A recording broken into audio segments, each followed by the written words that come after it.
Chapter 14. The Knitting Done. In that same juncture of time when the 52 awaited their fate, Madame Defarge held darkly ominous counsel with the Vengeance and Jacques III of the revolutionary jury. Not in the wine-shop did Madame Defarge confer with these ministers, but in the shed of the wood sawyer, erst a mender of roads. The sawyer himself did not participate in the conference, but abided at a little distance, like an outer satellite who was not to speak until required, or to offer an opinion until invited.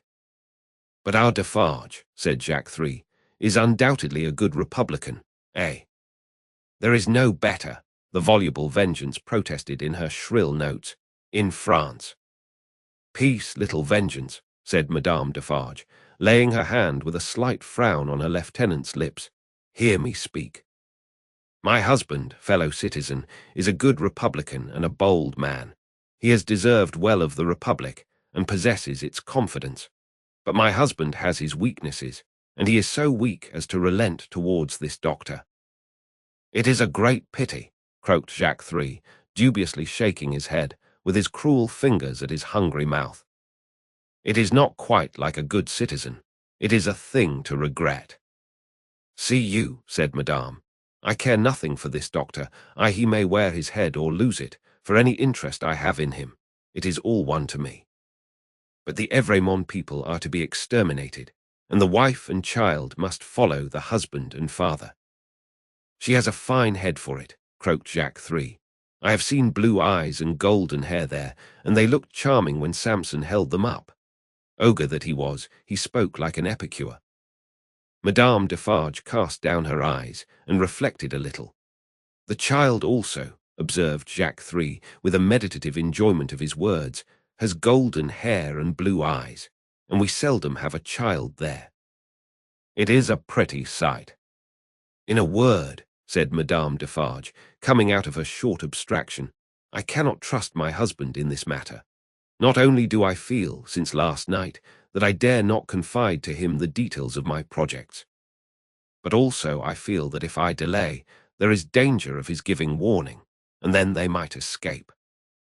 "That must never be," croaked Jacques III. "No one must escape. We have not half enough as it is. We ought to have 60 a day. In a word," Madame Defarge went on, "my husband has not my reason for pursuing this family to annihilation, and I have not his reason for regarding this doctor with any sensibility. I must act for myself, therefore. Come hither, little citizen." The wood sawyer, who held her in the respect, and himself in the submission, of mortal fear, advanced with his hand to his red cap. "Touching those signals, little citizen," said Madame Defarge sternly, "that she made to the prisoners, you are ready to bear witness to them this very day." Aye, why not?" cried the sawyer. "Every day, in all weathers, from 2 to 4, always signalling, sometimes with the little one, sometimes without.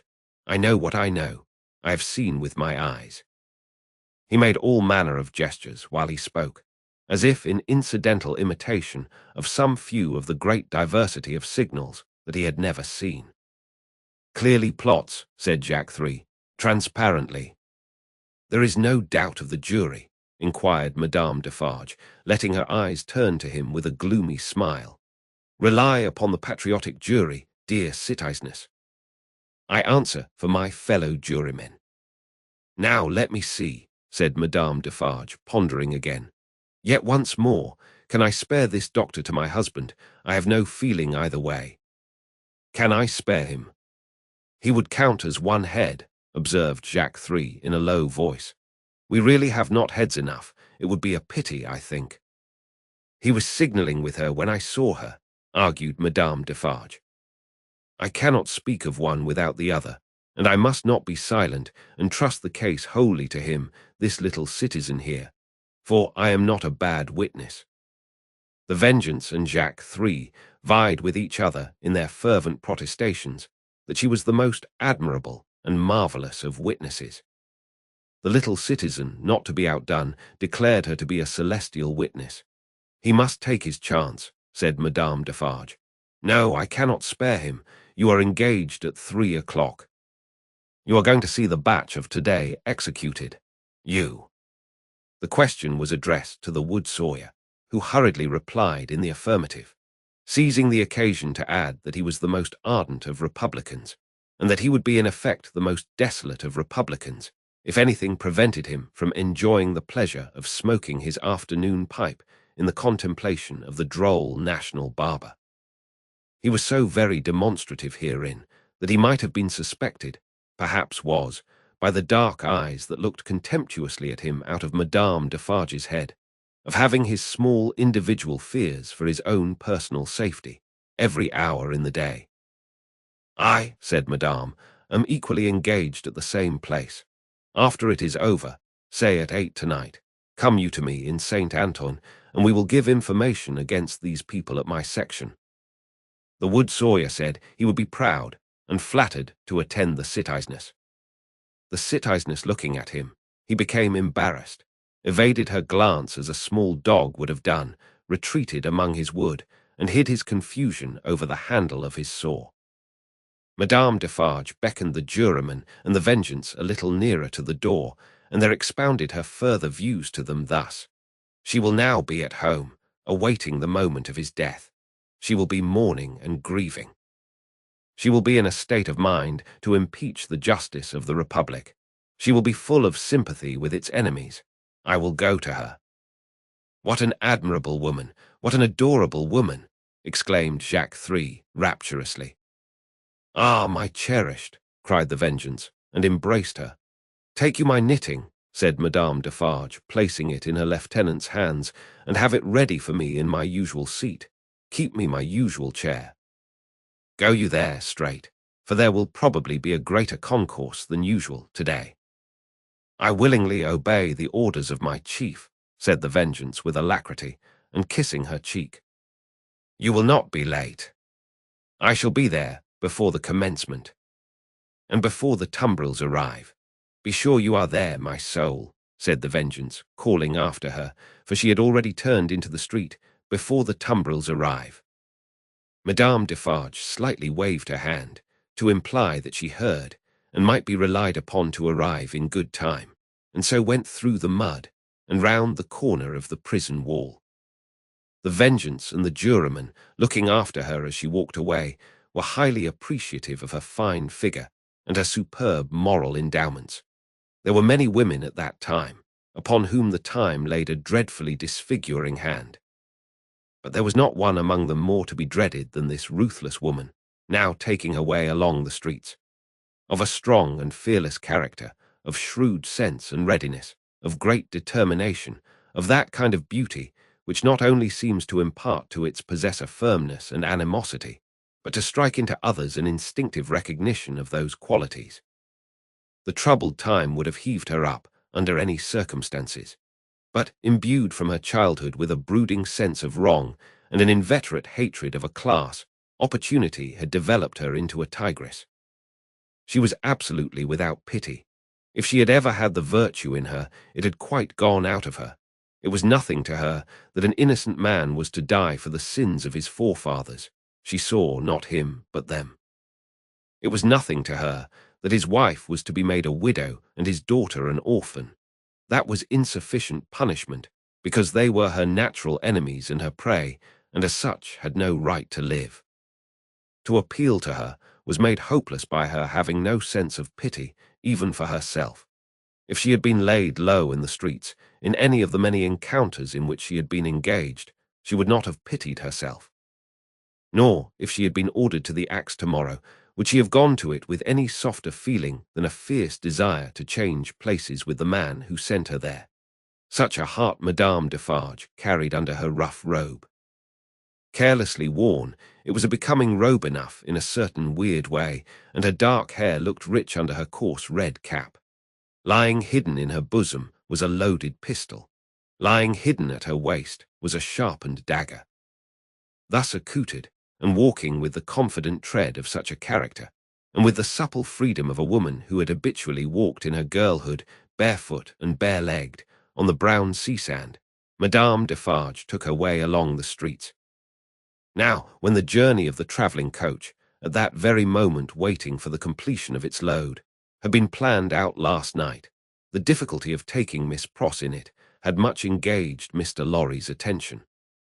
It was not merely desirable to avoid overloading the coach, but it was of the highest importance that the time occupied in examining it and its passengers should be reduced to the utmost, since their escape might depend on the saving of only a few seconds here and there. Finally, he had proposed, after anxious consideration, that Miss Pross and Jerry, who were at liberty to leave the city, should leave it at 3 o'clock in the lightest wheeled conveyance known to that period. Unencumbered with luggage, they would soon overtake the coach, and passing it and preceding it on the road, would order its horses in advance, and greatly facilitate its progress during the precious hours of the night, when delay was the most to be dreaded. Seeing in this arrangement the hope of rendering real service in that pressing emergency, Miss Pross hailed it with joy. She and Jerry had beheld the coach start, had known who it was that Solomon brought, had passed some 10 minutes in tortures of suspense, and were now concluding their arrangements to follow the coach, even as Madame Defarge, taking her way through the streets, now drew nearer and nearer to the else deserted lodging in which they held their consultation. "Now what do you think, Mr. Cruncher?" said Miss Pross, whose agitation was so great that she could hardly speak, or stand, or move, or live. "What do you think of our not starting from this courtyard? Another carriage having already gone from here today, it might awaken suspicion." "My opinion, miss," returned Mr. Cruncher, "is as you're right. Likewise what I'll stand by you, right or wrong." "I am so distracted with fear and hope for our precious creatures," said Miss Pross, wildly crying, "that I am incapable of forming any plan." "Are you capable of forming any plan, my dear good Mr. Cruncher?" "Respecting a future spear o' life, miss," returned Mr. Cruncher, "I hope so. Respecting any present use o' this here blessed old head o' mine, I think not. Would you do me the favour, miss, to take notice o' 2 promises, and whiles what it is my wishes fur to record in this here crisis?" "Oh, for gracious sake," cried Miss Pross, still wildly crying, "record them at once, and get them out of the way, like an excellent man." "First," said Mr. Cruncher, who was all in a tremble, and who spoke with an ashy and solemn visage, "them poor things well out o' this, never no more will I do it, never no more." "I am quite sure, Mr. Cruncher," returned Miss Pross, "that you never will do it again, whatever it is, and I beg you not to think it necessary to mention more particularly what it is." "No, miss," returned Jerry, "it shall not be named to you. Second, them poor things well out o' this, and never no more will I interfere with Mrs. Cruncher's flopping, never no more." "Whatever housekeeping arrangement that may be," said Miss Pross, striving to dry her eyes and compose herself, "I have no doubt it is best that Mrs. Cruncher should have it entirely under her own superintendence. Oh, my poor darlings! I go so far as to say, miss, moreover," proceeded Mr. Cruncher, with a most alarming tendency to hold forth as from a pulpit, "and let my words be took down and took to Mrs. Cruncher through yourself, that what my opinions respecting flopping has undergone a change, and that what I only hope with all my heart, as Mrs. Cruncher may be a flopping at the present time." "There, there, there. I hope she is, my dear man," cried the distracted Miss Pross, "and I hope she finds it answering her expectations." "Forbid it," proceeded Mr. Cruncher, with additional solemnity, additional slowness, and additional tendency to hold forth and hold out, "as anything what I have ever said or done should be wisited on my earnest wishes for them poor creatures now. Forbid it as we shouldn't all flop, if it was anyways conwenient, to get 'em out o' this here dismal risk. Forbid it, miss. What I say, forbid it." This was Mr. Cruncher's conclusion after a protracted but vain endeavour to find a better one. And still Madame Defarge, pursuing her way along the streets, came nearer and nearer. "If we ever get back to our native land," said Miss Pross, "you may rely upon my telling Mrs. Cruncher as much as I may be able to remember and understand of what you have so impressively said, and at all events you may be sure that I shall bear witness to your being thoroughly in earnest at this dreadful time. Now pray let us think. My esteemed Mr. Cruncher, let us think. Still, Madame Defarge, pursuing her way along the streets, came nearer and nearer.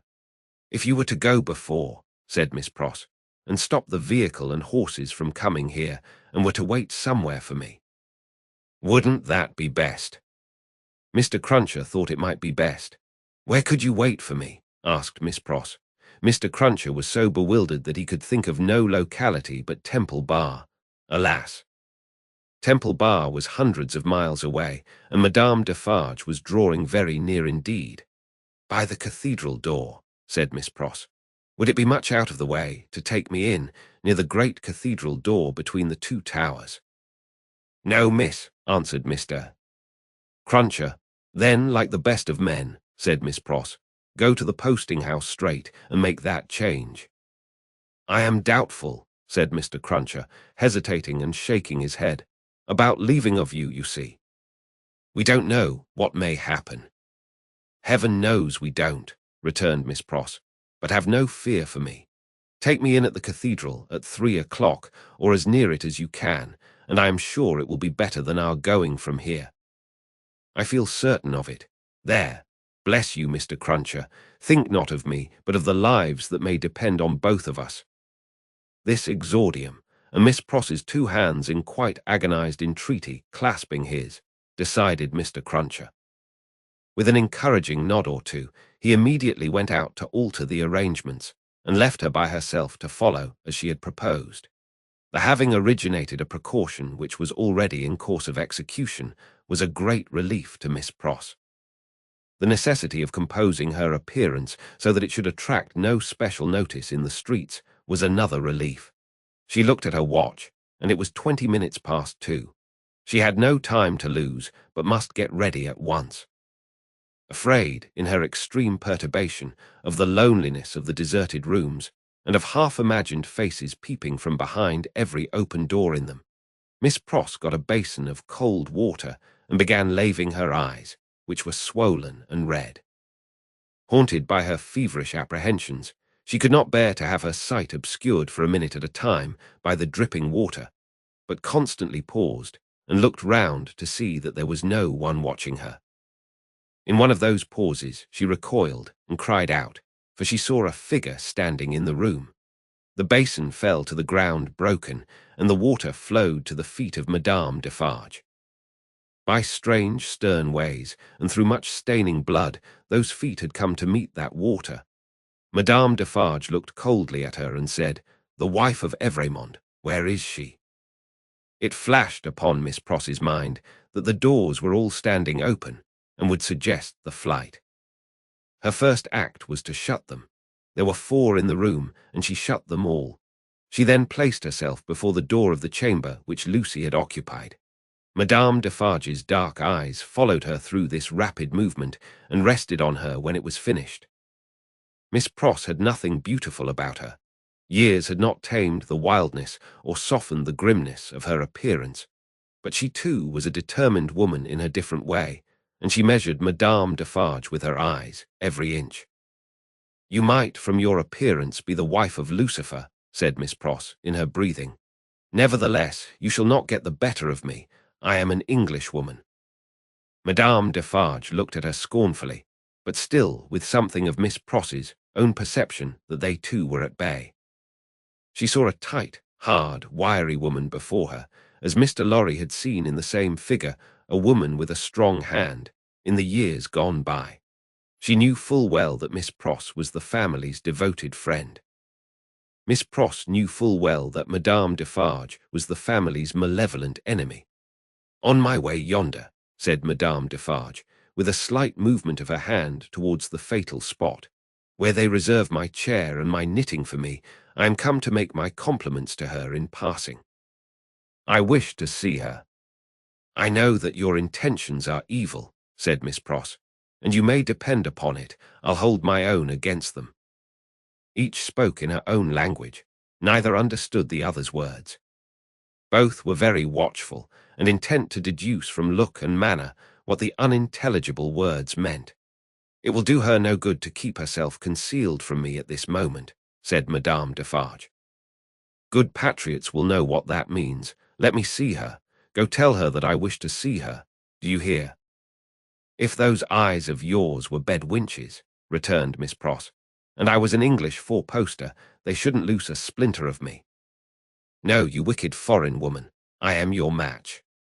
Madame Defarge was not likely to follow these idiomatic remarks in detail, but she so far understood them as to perceive that she was set at naught. "Woman, imbecile and pig-like," said Madame Defarge, frowning. "I take no answer from you. I demand to see her. Either tell her that I demand to see her, or stand out of the way of the door and let me go to her." This with an angry explanatory wave of her right arm. "I little thought," said Miss Pross, "that I should ever want to understand your nonsensical language, but I would give all I have, except the clothes I wear, to know whether you suspect the truth or any part of it." Neither of them, for a single moment, released the other's eyes. Madame Defarge had not moved from the spot where she stood when Miss Pross first became aware of her, but she now advanced one step. "I am a Briton," said Miss Pross. "I am desperate. I don't care an English tuppence for myself. I know that the longer I keep you here, the greater hope there is for my ladybird. I'll not leave a handful of that dark hair upon your head if you lay a finger on me." Thus Miss Pross, with a shake of her head and a flash of her eyes between every rapid sentence, and every rapid sentence a whole breath. Thus Miss Pross, who had never struck a blow in her life, but her courage was of that emotional nature that it brought the irrepressible tears into her eyes. This was a courage that Madame Defarge so little comprehended as to mistake for weakness. "Ha, ha," she laughed, "you poor wretch, what are you worth? I address myself to that doctor." Then she raised her voice and called out, "Citizen Doctor, wife of Evremond, child of Evremond." "Any person but this miserable fool," answered the citizeness Defarge. Perhaps the following silence, perhaps some latent disclosure in the expression of Miss Pross's face, perhaps a sudden misgiving apart from either suggestion, whispered to Madame Defarge that they were gone. Three of the doors she opened swiftly and looked in. "Those rooms are all in disorder. There has been hurried packing. There are odds and ends upon the ground. There is no one in that room behind you." "Let me look." "Never," said Miss Pross, who understood the request as perfectly as Madame Defarge understood the answer. "If they are not in that room, they are gone, and can be pursued and brought back," said Madame Defarge to herself. "As long as you don't know whether they are in that room or not, you are uncertain what to do," said Miss Pross to herself, "and you shall not know that, if I can prevent your knowing it. And know that, or not know that, you shall not leave here while I can hold you. I have been in the streets from the first. Nothing has stopped me. I will tear you to pieces, but I will have you from that door," said Madame Defarge. "We are alone at the top of a high house in a solitary courtyard. We are not likely to be heard, and I pray for bodily strength to keep you here, while every minute you are here is worth 100,000 guineas to my darling," said Miss Pross. Madame Defarge made at the door. Miss Pross, on the instinct of the moment, seized her round the waist in both her arms and held her tight. It was in vain for Madame Defarge to struggle and to strike. Miss Pross, with the vigorous tenacity of love, always so much stronger than hate, clasped her tight, and even lifted her from the floor in the struggle that they had. The two hands of Madame Defarge buffeted and tore her face. But Miss Pross, with her head down, held her round the waist, and clung to her with more than the hold of a drowning woman. Soon Madame Defarge's hands ceased to strike, and felt at her encircled waist. "It is under my arm," said Miss Pross, in smothered tones. "You shall not draw it. I am stronger than you, I bless heaven for it. I hold you till one or other of us faints or dies." Madame Defarge's hands were at her bosom. Miss Pross looked up, saw what it was, struck at it, struck out a flash and a crash, and stood alone, blinded with smoke. All this was in a second. As the smoke cleared, leaving an awful stillness, it passed out on the air, like the soul of the furious woman whose body lay lifeless on the ground. In the first fright and horror of her situation, Miss Pross passed the body as far from it as she could, and ran down the stairs to call for fruitless help. Happily, She bethought herself of the consequences of what she did in time to check herself and go back. It was dreadful to go in at the door again, but she did go in and even went near it to get the bonnet and other things that she must wear. These she put on, out on the staircase, first shutting and locking the door and taking away the key. She then sat down on the stairs a few moments to breathe and to cry, and then got up and hurried away. By good fortune, she had a veil on her bonnet, or she could hardly have gone along the streets without being stopped. By good fortune, too, she was naturally so peculiar in appearance as not to show disfigurement like any other woman. She needed both advantages, for the marks of gripping fingers were deep in her face, and her hair was torn, and her dress, hastily composed with unsteady hands, was clutched and dragged 100 ways. In crossing the bridge, she dropped the door key in the river. Arriving at the cathedral some few minutes before her escort, and waiting there, she thought, what if the key were already taken in a net? What if it were identified? What if the door were opened and the remains discovered? What if she were stopped at the gate, sent to prison, and charged with murder? In the midst of these fluttering thoughts, the escort appeared, took her in, and took her away. "Is there any noise in the streets?" she asked him. "The usual noises," Mr. Cruncher replied, and looked surprised by the question and by her aspect. "I don't hear you," said Miss Pross. "What do you say?" It was in vain for Mr. Cruncher to repeat what he said. Miss Pross could not hear him. "So I'll nod my head," thought Mr. Cruncher, amazed. "At all events she'll see that." And she did. "Is there any noise in the streets now?" asked Miss Pross again, presently. Again Mr. Cruncher nodded his head. "I don't hear it." "Gone deaf in an hour," said Mr. Cruncher, ruminating, with his mind much disturbed. "What come to her?" "I feel," said Miss Pross, "as if there had been a flash and a crash, and that crash was the last thing I should ever hear in this life." "Blest if she ain't in a queer condition," said Mr. Cruncher, more and more disturbed. "What can she have been a-tarking to keep her courage up? Hark, there's the roll of them dreadful carts. You can hear that, miss?" "I can hear," said Miss Pross, seeing that he spoke to her, "nothing." "Oh, my good man, there was first a great crash, and then a great stillness, and that stillness seems to be fixed and unchangeable, never to be broken any more as long as my life lasts. If she don't hear the roll of those dreadful carts, now very nigh their journey's end," said Mr. Cruncher, glancing over his shoulder, "it's my opinion that indeed she never will hear anything else in this world." And indeed she never did.